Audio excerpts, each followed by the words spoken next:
विशेष करून महाराष्ट्रातला आता महाराष्ट्रामध्ये प्रचंड उत्साहात मतदान होतंय।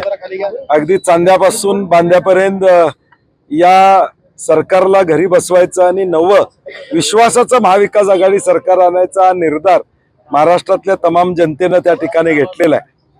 मराठा समाजावर आंदोलन केलेलं, आंदोलनावर झालेला लाठीमार आणि अनेक विषय आहेत या राज्यातले। छत्रपती शिवाजी महाराजांच्या पुतळ्याचा झालेला अवमान असेल, बदलापूरची घटना असेल, वाढलेली महागाई असेल, ह्या सगळ्या गोष्टी नजरेत ठेवून निश्चितपणे महाराष्ट्रातली 13 कोटी जनता महाविकास आघाडीला मॅन्डेट देईल अशी आम्हाला खात्री आहे।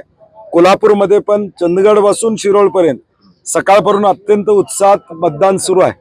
काही ठिकाणी तांत्रिक ईव्हीएम मध्ये अडचणी येत आहेत, परंतु तत्परतेनं प्रशासनही तत्परतेनं त्यामध्ये सुधारणा करताना त्या ठिकाणी दिसतंय।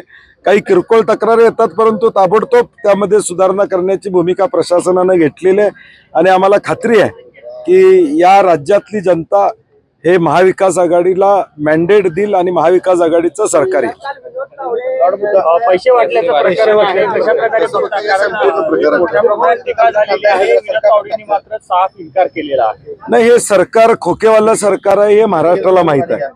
पैशाच्या ताकदीवर मतं घेण्याचा प्रयत्न हे सरकार करतंय हे आता महाराष्ट्रातल्या तमाम जनतेला माहित आहे। परंतु हे पैसे देऊन उद्याची महागाई अंगावर घ्यायची का, उद्याची बेरोजगारी अंगावर घ्यायची का, हा जनतेनं निर्णय घेतलेला आहे की हे करणार नाही आणि सुज्ञ आहे जनता, हे सगळं उघड्या डोळ्याने बघते। महाराष्ट्राची ज्या पद्धतीनं इमेज आज देश पातळीवर चालली आहे ती मान झुकवणारी, या ठिकाणी मान खाली घालणारी आहे आणि म्हणून ह्या सगळ्या गोष्टी बाजूला सारून महाविकास आघाडीलाच लोक मतदान करतील अशी आम्हाला खात्री आहे। राज्यामध्ये काय चित्र वाटतं तुम्हाला? ज्या पद्धतीने प्रचाराचे मुद्दे होते, आरोप प्रत्यारोप झाले, धर्म त्याबरोबर गॅरंटी, हे सगळे मुद्दे आले, महत्वाचे काय मुद्दे वाटतात तुम्हाला?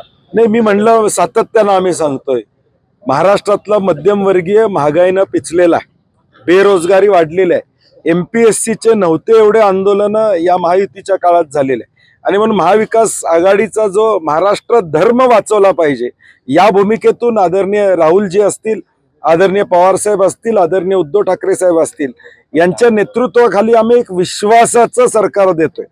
अविश्वासाचं वातावरण या महाराष्ट्रामध्ये निर्माण झालेलं आहे। आमदारच पळून जायला लागले, पक्ष फुटायला लागले, विश्वास ठेवायचा कोणावर असं सामान्य जनतेला वाटतंय आणि म्हणून विश्वासाचं सरकार आम्ही देणार आहे आणि हाच नरेटिव्ह महाराष्ट्रामध्ये आता गेलेला आहे। गेल्या 2 दिवसापासून गाड्यांची तोडफोड होते, सुप्रिया सुळे आणि नाना पटोले यांच्या ऑडिओ क्लिप आहेत त्या बाहेर काढल्या, नेमकं काय वाटतं? मला वाटतं हे एक षडयंत्राचा भाग आहे, कारण की काल जी घटना विरारमध्ये घडली त्याचा उतारा म्हणून ताबडतोब काहीतरी काढायचं आणि मग ती बातमी किल करायचा प्रयत्न करायचा, परंतु सत्य लोकांना माहित आहे आणि म्हणून सुप्रियाताईंनी त्याचा खुलासा केलेला आहे, नाना पटोलेंनी त्याचा खुलासा केलेला आहे। हे षडयंत्र आहे आणि हे फक्त निवडणुकीचे केलेला स्टंट आहे। महाराष्ट्रातली जनता असल्या चुकीच्या गोष्टींना भुलणार नाही।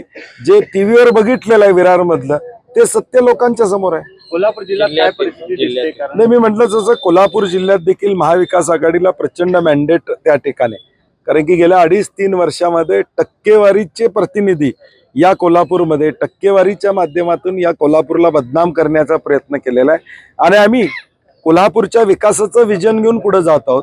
कोल्हापूर जिल्ह्याला पुढे घेऊन जाण्याचा प्रयत्न आमचा आहे। आर्थिकदृष्ट्या संपन्न जिल्हा करणे, रोजगार इथं देणे, शेतकऱ्यांना न्याय देणे ह्या आमच्या भूमिका आहेत आणि म्हणून कोल्हापुरात देखील महाविकास आघाडीचे उमेदवार 100% निवडून येतील। 25 नोव्हेंबरला राज्य सरकारची मुदत संपते, त्याच्या अगोदर सरकार स्थापन करावे लागणार नाही, हे आम्ही त्याच्यात थोडे बाजार होईल नाही, हे ज्यावेळी तारखा जाहीर झाल्या त्याच वेळी आम्ही सांगितलं होतं की 2 दिवस सरकार स्थापनेसाठी, याचा अर्थ राज्यपाल राजवट आणायची आणि मग खेळ करत बसायचा। परंतु महाराष्ट्रातल्या जनतेला माझी विनंती आहे, हा खेळ होऊ द्यायचा नसेल तर महाविकास आघाडीचे 180 आमदार या राज्यामध्ये आले पाहिजे, जेणेकरून पर्यायच राहणार नाही। स्थिर सरकार हे आजच्या काळात महाराष्ट्राच्या प्रगतीसाठी काय पाहिजे तर स्थिर सरकार पाहिजे।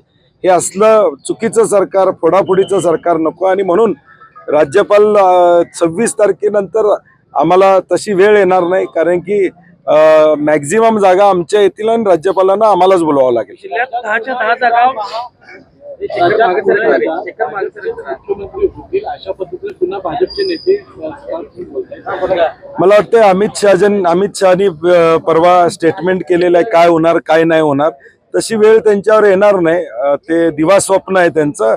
सरकार महाविकास आघाडीचे येऊन मुख्यमंत्री आमचाच होणार. पण काँग्रेसनं आतापासून स्ट्रॅटेजी आखायला सुरुवात केलेली आहे. डी.के. शिवकुमार यांच्यावर जबाबदारी दिल्याची चर्चा आहे. नेमकं काय? नाही, शेवटी निकाल लागल्यानंतर त्वरित पावलं उचलणं हे प्रत्येक पक्ष करत असतो. सत्ता स्थापनेसाठी ज्या गोष्टी कराव्या लागतील त्या करण्याची भूमिका तिन्ही पक्षाची असेल.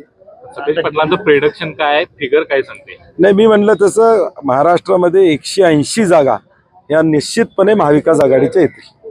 क्या कहेंगे क्या